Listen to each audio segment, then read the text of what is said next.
fico feliz em poder estar junto com meus irmãos.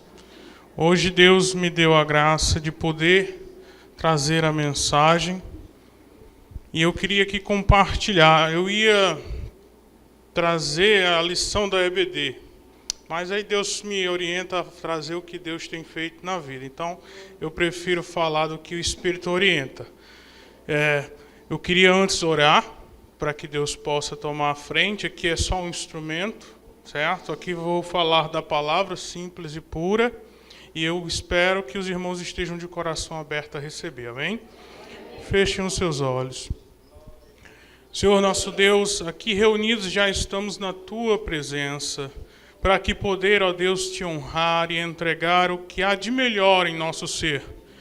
Pai, nessa hora assume este lugar, que a Tua palavra, Senhor, venha com poder e glória em nosso meio, e assim possamos, ó Deus, absorver de Ti o melhor que tens para a nossa vida. Oro desta forma desde já em nome de Jesus. Amém? Glória a Deus. Irmãos, o que vou falar, vou deixar que o Espírito se encarregue, mas os tópicos eu vou dar. Eu vou aqui falar sobre as características do cristão autêntico. É o tema base que o Espírito me deu. E nós vamos agora trazer, só abrir a Bíblia já, deixar aberta, lá em Mateus, você deixa lá no Evangelho do livro de Mateus, capítulo 13. Nós vamos ler do versículo 24 até o versículo 30. Deixa aberto. Vou abrir também.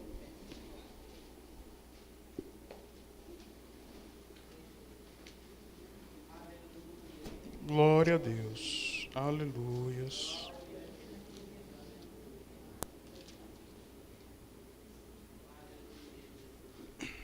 Aleluia. A gente vai já ler. Quando o meu amado pastor estava falando aqui sobre questão de tempo, vida, a questão da morte, essas coisas certamente me trouxe um pouco de nostalgia, vamos dizer assim. Porque na caminhada, desde 98, que eu me converti, sou filho dessa casa, desde este período, 98 vai para 22 anos, né, Leonardo? E aqui a gente já viu muito a glória de Deus manifesta e ainda há de ver muitas vezes. E eu venho de lá para cá, aí eu tenho lembranças, né? Da família que foi convertida, da minha tia, né? A forma, pastor Eduardo, Betinha e tudo que eles testemunham aqui, várias vezes eu já ouvi o testemunho, e outras famílias aqui. E tudo isso veio à minha mente, né? Veio à minha mente, eu via naquela época, não muito diferente, mas o tempo vai aparentemente modificando a ação da igreja no período. Eu lembrava, irmã diaconisa Betinha, naquela época a gente pegava carrinho de mão, dividia os grupos, saia de casa em casa, né? Pedindo oferta para quem precisa, para juntar uma cesta básica, para ajudar o próximo, né? E certas pessoas recebiam mal, falavam mal, mas a motivação não deixava. A gente ia e enfrentava, né? Para muitos é vergonhoso, é uma coisa complicada, alguns não teriam coragem de fazer esse tipo de ação, mas eu me lembro dessa época, eu lembro dessas ações e todo o mover do Espírito para modificar, que é essa a questão que eu quero chegar, a personalidade de cada um naquela época. A gente era muito diferente, distinto, e o Espírito ele foi trabalhando não só nas vidas dos que eu lembro, mas na minha própria também, né? Eu lembro da época que eu era bem jovem, né? Como disse, filho dessa casa, né? Que compartilhei muito com a minha amada Jusileide, né? Eu estudava no Pia Marte e voltava a pé, então teve muitas experiências que Deus ele me ensinou na ausência do meu pai, o provedor da minha casa, que eu passei a ser o provedor. Então, assim, as coisas que a gente passa, os desertos, as coisas que vêm para modificar o caráter e a gente aprender com a vida em si. E a palavra de Deus ela não é distinta quando ela revela que necessita necessita desta mudança. E por vezes ela não vem de forma tão simplória, às vezes necessita de um certo deserto, alguma dificuldade, algo que tem que ser arrancado para que a gente possa assim comungar com este Deus que é verdadeiro. Eu lembro, e foi para mim algo que me renovou a fé, no dia que a gente esteve aqui na escola bíblica, a gente assistiu a passagem que se refere ali em Emaús, né, os discípulos do caminho de Emaús. E por vezes aquilo vem à minha mente, Diácono Leonardo, que às vezes aquelas pessoas, elas são as de hoje, de certa forma, perguntando que Deus é esse que vê, né? Aquelas pessoas maltratando Jesus, chicoteando, levando a morte de cruz, e esse que se diz rei, se diz Messias, se diz tão poderoso, não fazer nada e aceitar toda essa humilhação, esse escárnio de forma calada, né? Só que o mistério de Deus, ele vai muito além do que os olhos e que a história tenta passar na forma material ou na visão natural. A gente tendo o conhecimento e deixando que a palavra nos ensine, a gente entende que aquilo era necessário, porque aquela passagem era justamente a entrega de Jesus como um cordeiro perfeito a um sacrifício. A esse sacrifício que hoje tem o seu total poder de transformação. Logicamente, o que Deus ele me revela em meu coração, anteriormente, se você for ver, éramos presos pela lei. Se não fosse a lei, nós não saberíamos o que é a concupiscência, né? Não cobiçarás. Então, a gente passa a conhecer.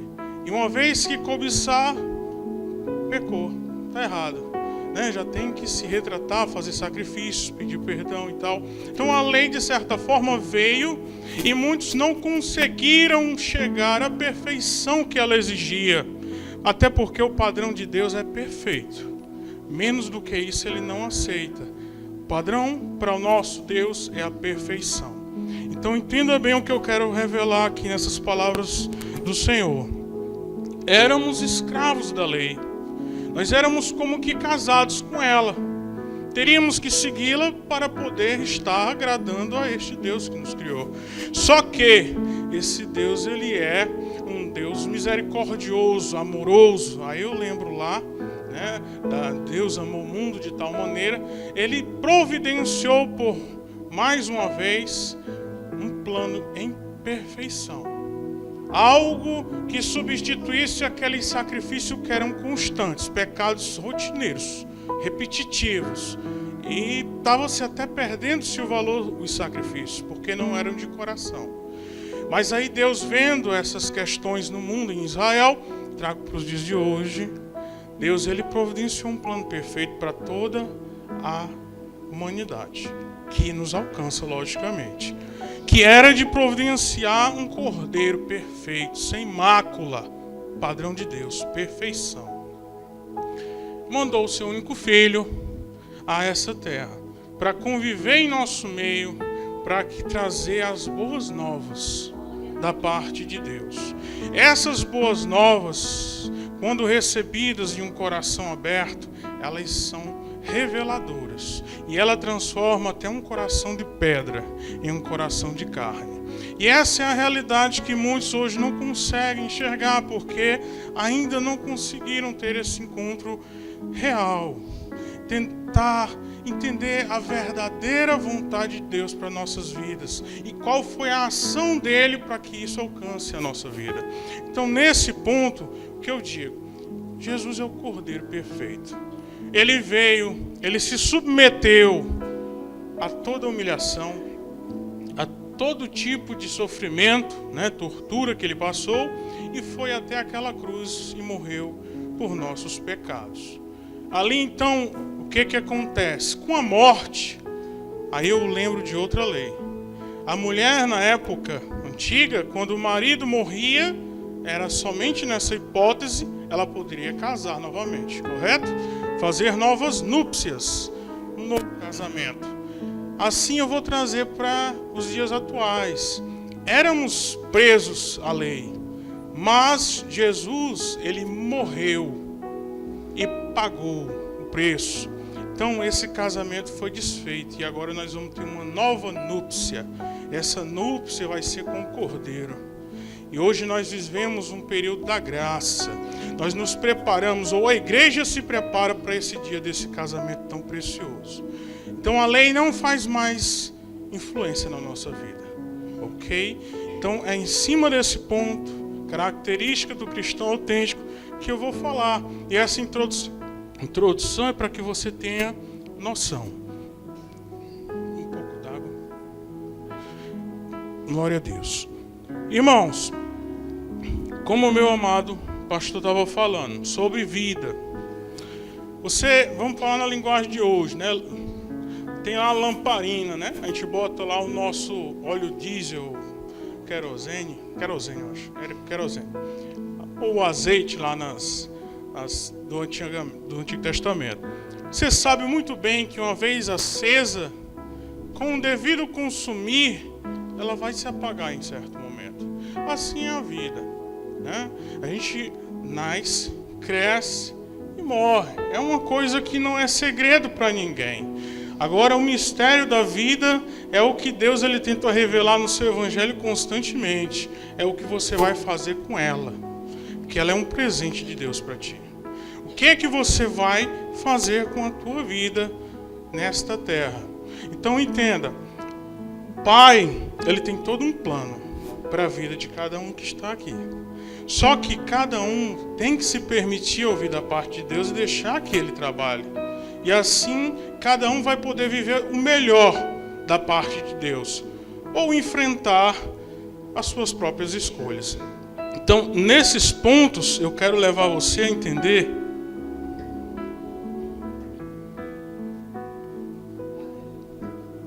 glória a Deus.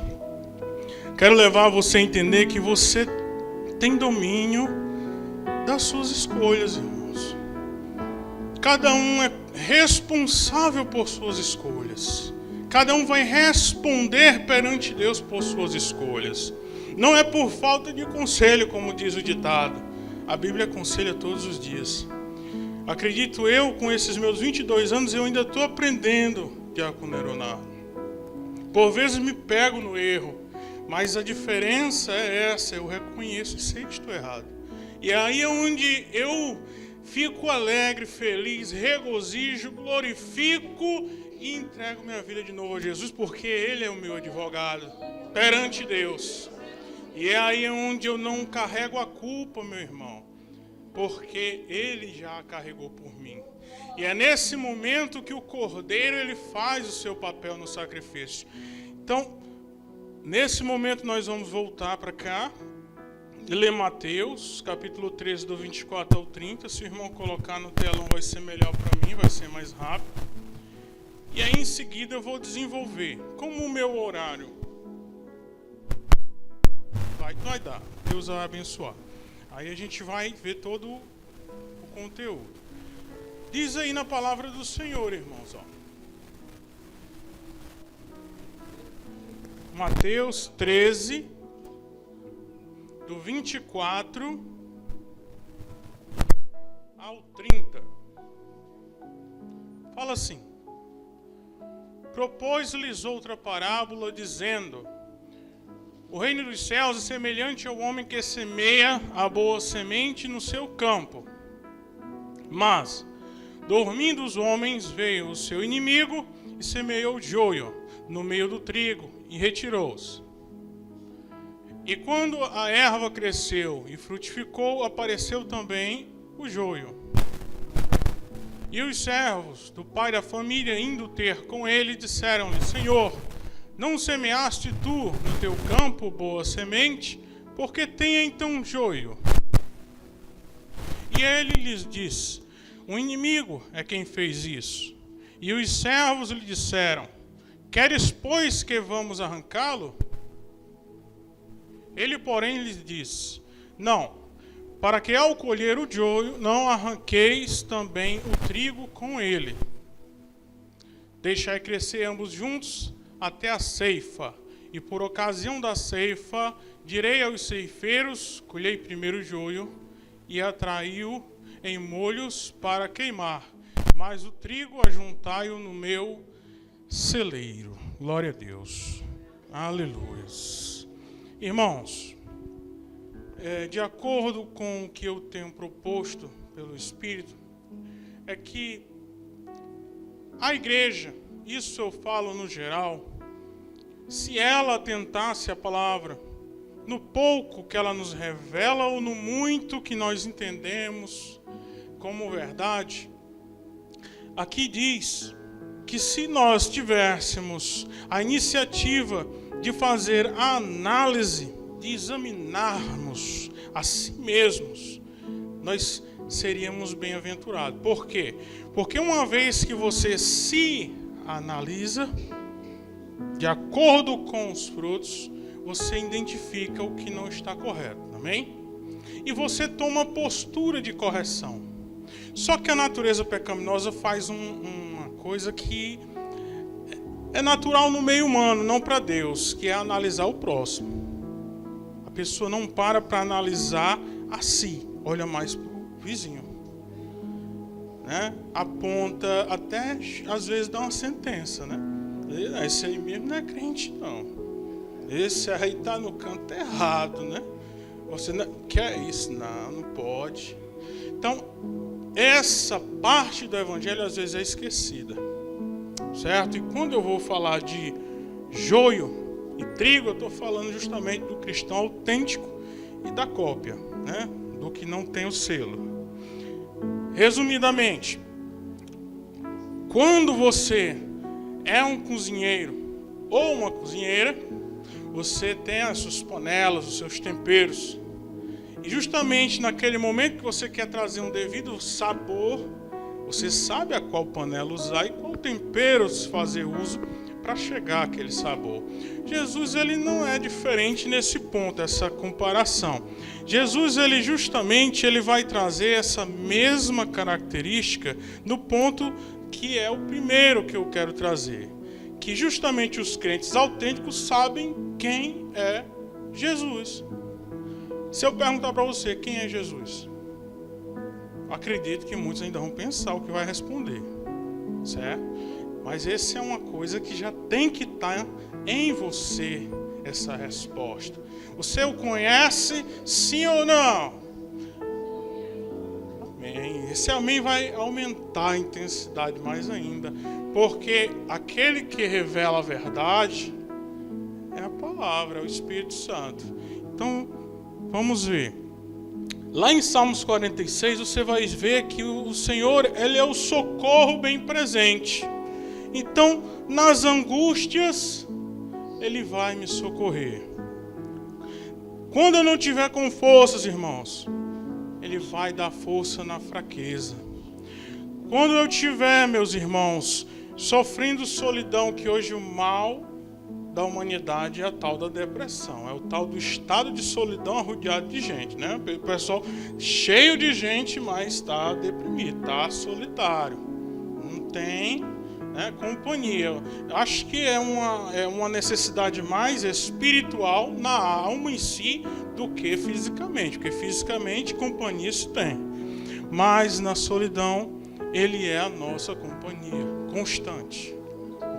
Então ele age, ele é a paz em tempo de guerra. E o foco da mensagem, ele é o advogado junto ao Pai de todos os que estão aqui. Quem aqui não é pecador, levante a mão, por favor. Quem não for pecador, levanta a mão. Ninguém, né? Todos são pecadores. Quem aqui não tem culpa sobre seus erros de pecado? Não, cometi o pecado de forma inocente. Não tenho culpa sobre eles. Exato, sem querer querendo, né? Ninguém, todos são culpados. Se Deus fosse agir, exterminando os seus inimigos, como aqueles 2 discípulos de Emaús pediu, Senhor, por que ele não acabou com aqueles inimigos dele, exterminou? Porque senão ele ia matar tudinho, porque não tinha nenhum inocente. E Deus, ele não veio com essa finalidade para destruir toda a humanidade. Não havia nenhum inocente, todos eram inimigos de Deus. Todos pecaram, instituídos. Então, a revelação naquela caminhada de Emaús, ela é tremenda. Se você parar para ler, meditando, você vai ter o mistério de Deus todo para o Evangelho, a vontade de Deus para a nossa vida. Então, o Senhor, Ele revelou, Ele é o advogado junto ao Pai no momento que nós pecarmos. O que acaba com o cristão, que acaba com qualquer pessoa que tenta se aproximar do Evangelho, é a maldita culpa, é o peso do pecado, é os demônios no ouvido dizendo: olha, tu errou de novo, tu nem merece estar aí nessa presença. Pelo contrário, tu devia estar condenado, tu devia estar lá no outro canto e tudo, e aquela pessoa absorve, irmão. Perde o prazer de estar naquele local por causa do peso do pecado, da culpa. Mas aí é falta de fé, irmão, é falta de crer. No momento do erro, do pecado, irmão, uma vez que arrependido você está, você tem um advogado fiel e justo perante Deus para lhe dar o perdão. Ele é presente constantemente na nossa vida. Infelizmente, nós não queremos entender o Evangelho como ele é apresentado. Então, ele também para nós, ele é considerado como o justo. Nós vamos fazer uma leitura agora, e com tudo que eu falei aqui, de certa forma você vai ler com esclarecimento melhor. Então, vamos ler em 1 João, capítulo 2, versículo 1 até o 6. Eu vou acelerar um pouco, em virtude do horário.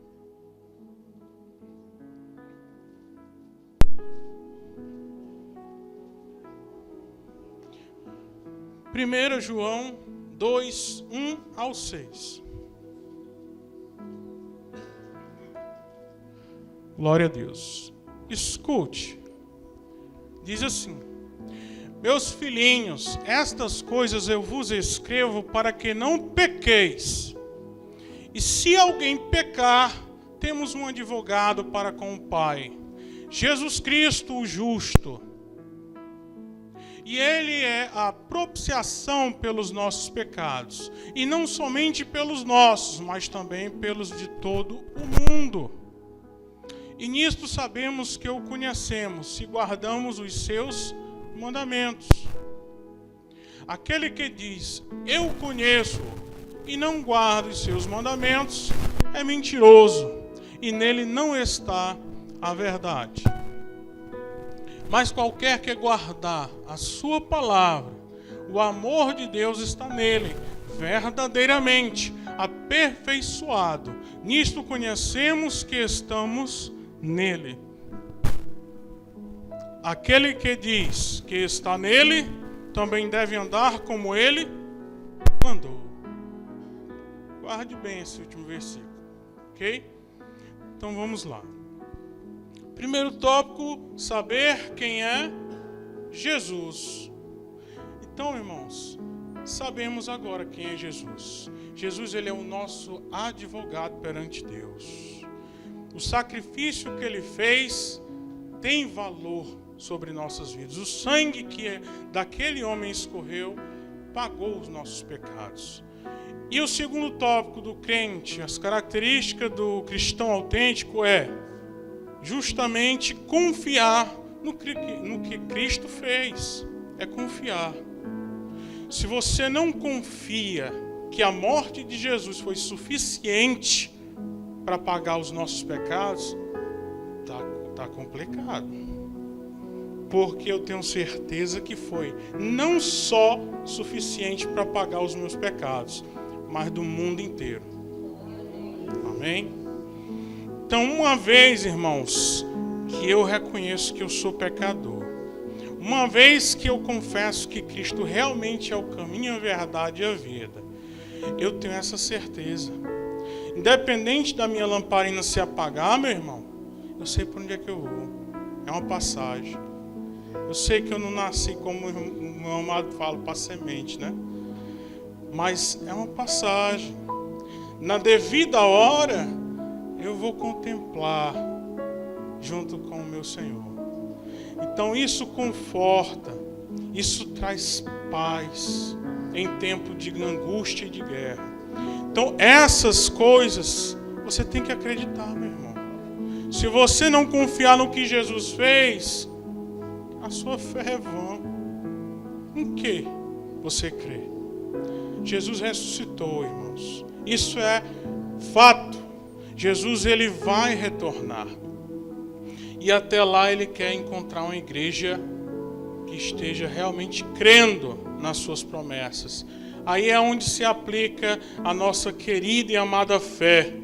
Se você não praticar a fé, você não vai conseguir acreditar nas promessas de Deus. E as promessas de Deus, como são uma futura, são algo que você com os olhos não consegue ver, você tem que praticar o quê? A fé. Eu não consigo ver, mas eu creio. Eu tenho fé que naquele dia eu vou estar regozijando na glória com o meu Senhor. Então creia, irmão, confie no que Cristo fez. Porque, como nós lemos, existe, irmão, o joio e o trigo. E vão ser cultivados até esse momento. Vamos estar todos juntos. Na Igreja Universal, que eu digo é geral, o mundo, vai ter sempre o joio e o trigo. Quem não espalha comigo junta. Mas vai chegar o dia que vai ter que prestar conta com esse Deus verdadeiro. E é esse o momento que a gente vai lembrar dessa passagem. É o momento que eu começo a lembrar daquela leitura lá da semente. Que caiu na estrada. Aqui caiu entre as pedras. Aqui caiu entre os espinhos. E aqui caiu na terra boa. O resultado de cada um, os irmãos lembram, não lembra? Porque não vai dar tempo de explicar tudinho. Mas você percebe na caminhada isso acontecer. Você percebe isso acontecer. Só que cada um, eu repito, não é desavisado. O que aqui difere a minha pessoa da sua é a fé. É você acreditar de verdade que as palavras de Jesus são verdadeiras e que essas promessas hão de acontecer. Porque se você crê, meu irmão, e você tem a devida fé que Cristo é o Senhor, você vai contemplar toda a riqueza que Deus tem para te oferecer. Assim você acredite na promessa de Deus. Então, confie no que Cristo fez. Vamos ter pessoas que vão ser falsificações. Como se diz, é como um produto que foi dado a devida marca, né? Eu faço produto da China lá, chega aqui, eu colo lá, é Nokia. Só que a pessoa vai usar, logo vai dar defeito, não vai condizer com a marca, né? Porque a marca tem, como é que se diz, qualidade e durabilidade. E o que eu comprei não durou uma semana, já deu defeito, então era uma cópia. Era algo tentando se passar por aquilo. No Evangelho não é muito diferente. Tem muitos tentando se passar. Só que é assim. Cadê a qualidade e a durabilidade? Ou falha na qualidade ou na durabilidade. Logo sai. Então, esses pontos vai de condizer com a marca. É o que? O cristão, ele é sempre ali. Ele é fiel. Ele confia, seja no momento bom ou no momento de tribulação, ele confia. Ele amanhece o dia não murmurando, mas glorificando. Não reclamando porque naquele dia não tem dinheiro para comprar o pão, mas glorificando a Deus porque tem vida e saúde para lutar pelo dinheiro e comprar o pão no próximo dia. E assim por diante. Então ele é constante. Ele tem qualidade porque ele apresenta frutos. Ele é autêntico. Ele faz o que a palavra revela. Se eu creio em Cristo, então vou caminhar como ele caminhou. Então esse aí é os pontos que vão começando a caracterizar o cristão autêntico. Ele faz jus à marca. A marca é Jesus. Então nós temos que ser como condiz a marca. Temos que respeitar e honrar esse Deus de acordo com como ele nos ensinou. Então, ele é suficiente para perdoar os meus pecados. Esse sacrifício, ele é suficiente e eu confio nele. Não somente para os meus, mas para o do mundo. Então, é algo que Deus tem para todos, não só para um. E aí eu lembro a vocês, revelo novamente, para que nós abrimos no Evangelho de João, capítulo 3, versículo 16. É conhecido a grande maioria, mas nós vamos ler. Irmão, coloca no telão, João 3,16. Porque Deus amou o mundo de tal maneira que deu o seu Filho unigênito para que todo aquele que nele crê não pereça, mas tenha vida eterna. Glórias a Deus. Aí eu pergunto, a vida eterna é aqui, irmão? Então nós vamos chegar lá, amém? Você crê, irmão, nessa palavra? Você tem medo da morte, irmão? Eu confio, irmão, no Deus que eu sirvo. Então nessa noite, confie. Terceiro, fazer o que Cristo manda. É outra característica. E, por sinal, é a característica fundamental. Sem ela, a gente não pode ser chamado de cristão. É confiar e fazer o que Ele nos pede, que é justamente seguir os passos de Jesus. Nós vamos ler Colossenses capítulo 1, versículo 21 ao 23. Aí eu já vou para as conclusões, em virtude do tempo. Glória a Deus. Aleluia. Aleluias.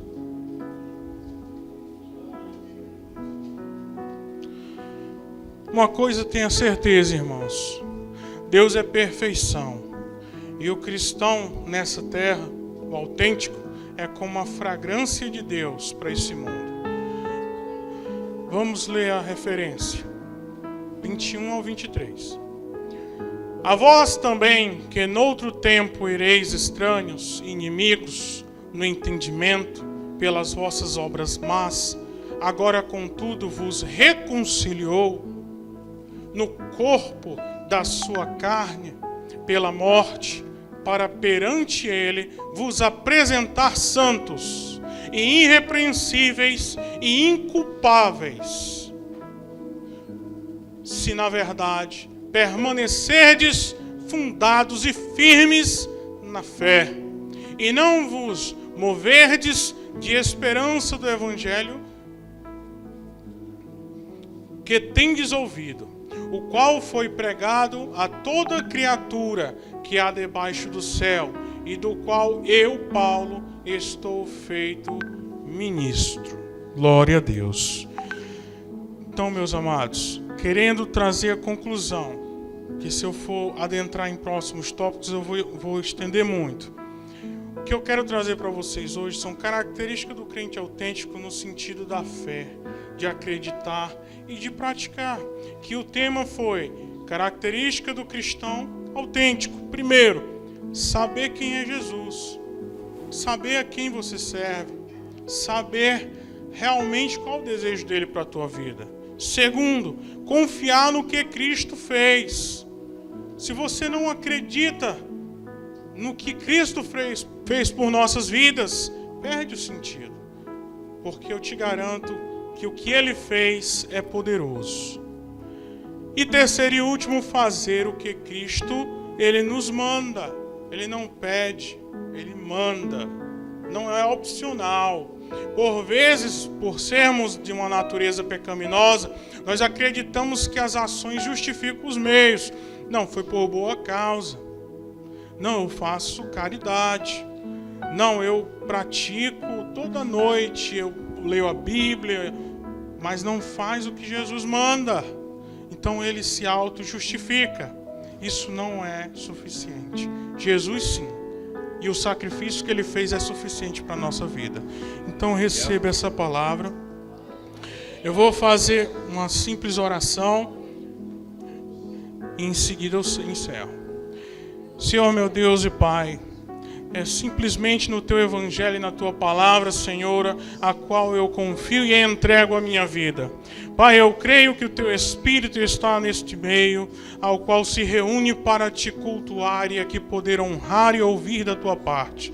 Pai, muito obrigado. Tu já sabes até mesmo que temos de intuito no nosso coração, meu Pai, mas aqui nós abrimos a boca para Te dizer obrigado. Recebe a cada um dos que aqui estão, meu Pai, que se a fé estiver fraca, eles possam voltar a confiar em Ti, que a fé possa ser renovada, que os milagres possam acontecer neste meio, porque acreditam num Deus que é vivo e que ressuscitou ao terceiro dia. Aqui entrego ao Senhor, desde já, em Teu nome eu Te agradeço, e eu agradeço a oportunidade em nome de Jesus. Amém?